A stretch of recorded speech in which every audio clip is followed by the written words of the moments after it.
Lone Star Gridiron is looking for interns. Over the years, we have helped dozens of students get jobs in sports media. If you want to shortcut your path to a career in sports media, click on the internship link on LoneStarGridiron.com. All right, I'm talking with Coach Jason Haddock from the Wharton Tigers. How you doing, Coach? Doing great today, thanks. So tell me, how's the summer going? Summer was great. We had more participation than we had last summer. More kids are coming around and understanding what we're trying to do and how we're trying to grow the program. So participation this summer was really good. That's huge, yeah. And talk about what's coming back from last year.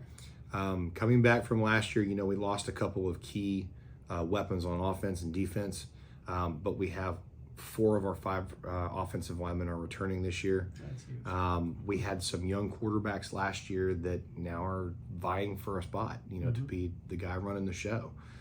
We have 2 great running backs that got some playtime last year that are coming back, and some wide receivers that have returned that are going to help us out a lot. Defensively, we're returning almost everybody except our linebacker core.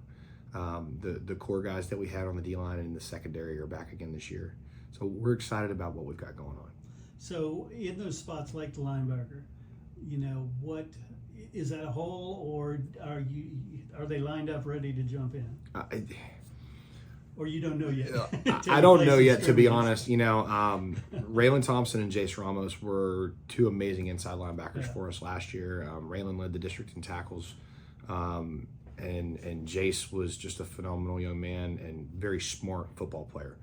And so the guys that we have backing them up last year were freshmen. And we've moved our inside and outside guys around a little bit just to kind of see who fits best where.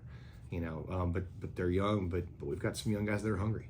Yeah. And I'll be honest with you, one of those guys vying for a linebacker or a quarterback spot, he's also stepped in to play linebacker as well. And we're like, this kid may be able to contribute more on defense than offense. So we're excited to see how it falls out. So throw out some names, some kids that are either going to have to step up, or the crowd might go, "Wow, this kid is really doing it." Sure. Preston Roberts coming back for us on the offensive line. Preston is kind of the captain of our offensive line, but he's been begging for defensive line time as well, and so now he's coming over and kind of doing both. Very strong young man, really bought into the program and what we're doing. Smart academically, but also a smart football kid. So it's like having another coach on the field as we're trying to do things, and he's able to help out with that. Also coming back, defensive line, Layden Wynn and Tristan Washington are coming back, and those are 2 guys that were big for us last year. We're only replacing the nose on the D-line. So Layden and Tristan both did a great job for us last year, and they're coming back looking to do a lot of work again. London Aldridge is returning for us back at safety, but now London's going to take on more of an offensive role, and that's going to be a 1-2 with Keyshawn Kimball also at receiver this year. And Keyshawn is probably the fastest kid that we have on the team.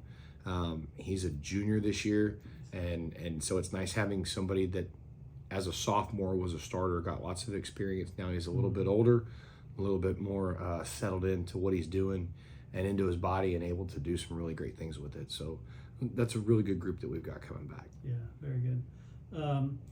Realignment, big changes in realignment. So you're in a whole new district. You talk about what you see. Sure. The district coaches that we've got here for our football district coming together now are a great group of guys. And we talk a couple times a week, whether it's UIL stuff or just, hey, what's going on? How are you guys doing with practice? And I like that it seems like we all get along pretty well. Yeah. That makes beating and getting beaten by a little more palatable, But I like the district schedule. Sweeney's coming down with us, and Coach Seibert does a great job with those guys, and they're always a tough team. He and I were on the phone earlier about an issue, and I said, your kids are lunch pail kids. They blue collar bring their lunch pail to work, and they go to work, and they grind on you. And I'm excited to be able to see them again and see if we can't turn the result from last year. Yeah.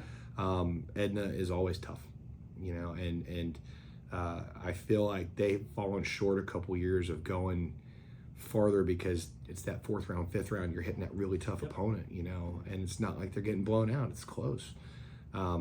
Columbus is preseason number 1 in 3A1. I've read in a couple of different polls, and Coach Schobel's a great guy. He's in a really good spot with that program, and their kids are going to work. They just are. Some move-ins that they've gotten and some key guys on their team that are still going to be around are going to make them a really difficult team to play. But we've got to get 2 wins. 2 wins are doable for us in district. If we can steal a 3rd one, and I think we can, that'll put us in 3rd place for the district. And really, we raised the bar last year, winning season, 1st round playoffs, right? We want to raise the bar even more, and that's our motto this year: raise the standard. We set a standard last year, now let's raise it. We want that winning season again, and we want to win a playoff game. So we want to see that 2nd round. We match up with Franklin's district, and I don't see anybody but Franklin winning that district. So as long as we're not 4th, I think we're in good shape, because we won't have to play them, because they've got a great program as well. But I'm excited about the district we've got for the next 2 years, and even our non-district schedule. I think matches up really good games for us to get us prepared to go into that. If you could run through the non-district, because that it's always interesting. Some coaches want the kids to experience some wins. Others say iron sharpens iron. Let's play the best. Sure, and iron sharpens iron is definitely where we're starting out. We're starting out with Del Campo, and that is such a storied Battle of the Brazos, game that's been going on for over 100 years. And it's getting tougher to play. We're getting smaller. El Campo's growing, arguably, but we still want to let our kids go out there and be part of that tradition and try and put on the best show that we can. And to me, it's really a measure of when you go out and you're David and you got Goliath out there, are you going to step up and sling that rock, or are you going to crawl away from it? And so we want to see the kids do that. We go from them to Fort Bend ISD and play Willow Ridge. And Coach Penson at Willow Ridge has done a really great job with that program over the last 3 or so years, and really turned them into a very disciplined program, where in the past they may not have always been that way. And so it'll be great to play them. They're coming to us. And then we round out 3 in a row at home with Wallace Brazos. They're coming in, and that's going to be on 9/11. So this is the 25th anniversary of 9/11. For my generation, that was a wildly defining moment. These kids don't know that like we knew it. Right. So we're going to do something. That's our military and first responder appreciation night. We're going to do some really special stuff for that game. We go on the road to play Van Vleck, and new head coach in Van Vleck, and want to see what they're doing with the new program. So we'll go play them, and then we'll round out non-district with HISD Sterling. On a Thursday night going into bye week, so that gives us a little bit of an extra breathing room, extra night of breathing room, and I think will be a really great matchup. Just like Willow Ridge, I think Willow Ridge and Sterling both are going to be really fast kids that are really hungry, play very hard, and it's just going to, I think, come down to which team is more disciplined. So physically we match up, I think, really equally with both. And how have your teams been recently in discipline? What's the bar, and are you exceeding it? Sure. Last year I think discipline was newer at this level for my kids, and I could see where they may not have in the past been held to the same standard that I came in and said, guys, this is what we're going to do. But in fairness, I can't just say, here's the standard, and expect them to get there. I've got to teach them how to meet it, and I've got to help them get to it. And I think that we were able to really do that last year. We cut down, we had no ejections for football last year. Across the athletic program, we had a 55% reduction in ejections, which was really big from the year before. A lot of that, I think, goes credit to the 2 Words program with Stephen Mackey and the Texas Way program that's being run by the Coaches Associations in 2 Words. And that was something I knew 100% we wanted to do, and I wanted to bring in here, and the kids really bought into it. Not just that, but creating a servant heart in our kids, having a heart to serve other people. So last and year, you use that this time, brag on what okay, you've done in service. Sure. It is so amazing. Thank you. Last year, our kids performed over 960 hours of community service between the school district and the community. Yeah. And so between those things and the work that we put in and the kids poured out, we were awarded a District of Distinction with the Texas Way, one of 38 districts in the state, which puts us in the top 3.25% of districts across the state of Texas, which is really nice. Yeah. And it's great. And I've told my coaches we're going to continue to do the 2 words weekly. We're going to continue doing the Texas Way program. I want more. We had 960 hours this year. We're aiming for 1,200 hours of community service in the 26-27 school year. So we've already had opportunities this summer for guys to do community service and help out with some of our partners in the community. And so we've got a good start to that already and plan to continue to do that. If we grow these kids in their character and grow them with that servant heart, they're gonna turn out to be great people. They're very few, if any, are gonna go pro in sports. Right. They're all gonna go pro as being an adult, right? And so we want to make the best people that we can when they come out of this program. No, I love that.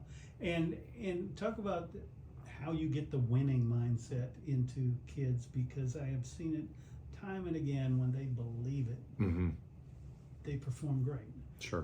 What's your system for getting that belief? It's not making promises, but I think it's making statements to the kids that I believe in things are going to change. And when I tell them these things, when I first come in, they're like, oh yeah, we've heard this or whatever. Right. And then they see things start to change and they go, oh, maybe he really did know what he was talking about. Maybe he really does mean the things that he's saying. And it started, I think, for me with the El Campo game last year. We go in at halftime and we're down by like a score, maybe mm-hmm. 2 scores at the most, whereas the year before they were down 4 scores at halftime. And I said, guys, look, I said, we're in this game. Yeah. We're giving them a run for their money and frustrating them on in how we're performing. I said, there's nobody we can't go toe to toe with if we get together and just go to work. Yeah. And little things like that. Recently, we did a revamp of our branding in the field house. Mm-hmm. The branding that had been up was almost 20 years old. The vinyl was coming off the walls. The colors weren't right. It wasn't our logos, and it wasn't our kids. Yeah. So we got with BSN and Sign Press, did some really great stuff. All of the doors in the field house got redone, and they're labeled, office, equipment room, film mm-hmm. room, things like that. The outside doors are getting replaced, and then are going to be to be vinyled and have our logos and stuff on it. But we've got our kids from last year, pictures of our kids on the wall. Yeah. And so, one of our kids that graduated, his mom reached out to me and said, I'm so grateful that you put him on the wall, and he's so excited about it. And this is a young man that's going to Sul Ross to rodeo, nice. And getting school paid for that way. But we got him on the wall, and he was a big contributor last year. And we're not done. There's more wall stuff we're going to do. We've got our Texas Waste branding up on the wall as well. And it's that way the kids see that stuff. And one of our guys said to me the other day, he said, man, Coach Haddock, only you would have done this for us. And I'm like, yeah, and do we have to find the money to get this stuff done? We do, and budgets are difficult everywhere, but making sure that the kids feel appreciated and feel taken care of goes a long way to how they perform. And who they become. That's right, and who they become, And so they're seeing these things, they're seeing these changes, and they're like, wow, this truly is something different. It's something new, and we're putting into it. And I've already got designs on things that we're going to do in the spring and next summer for the field house to take something else to the next level in there. Yeah. So we're excited about those changes and what we're doing and how it's uplifting the kids. That's awesome. Awesome stuff.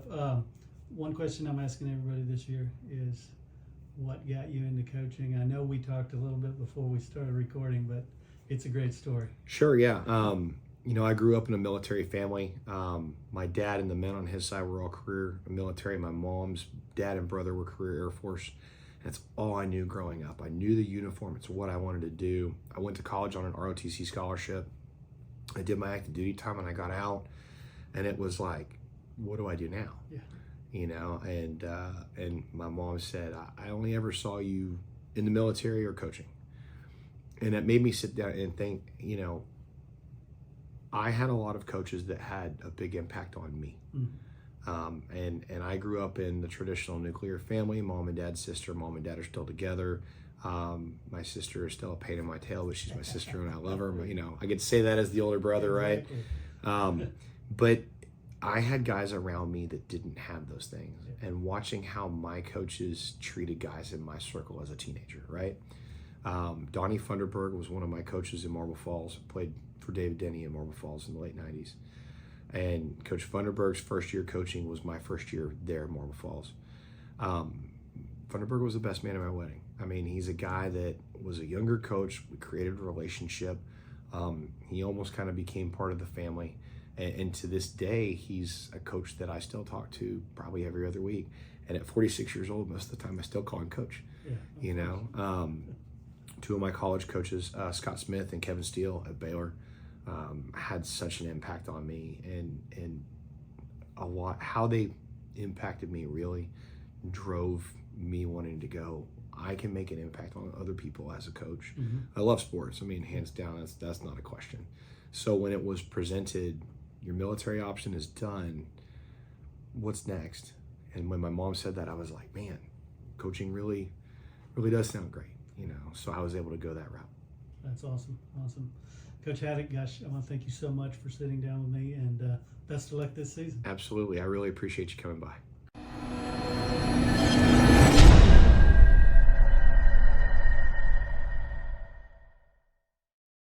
Hey Coach, Lone Star Gridiron has been the leader in Coaches Show podcasts for 20 years, and now you can get your own Coaches Show podcast each week during the season as a fundraiser for your booster club. Yes, booster clubs all over are using these podcasts to help their sports programs. You get to share the stories of your program and your kids to a huge audience and make money. We started with just but this year have expanded to make them available for. Call 713-269-4620 and get your Coaches Show started.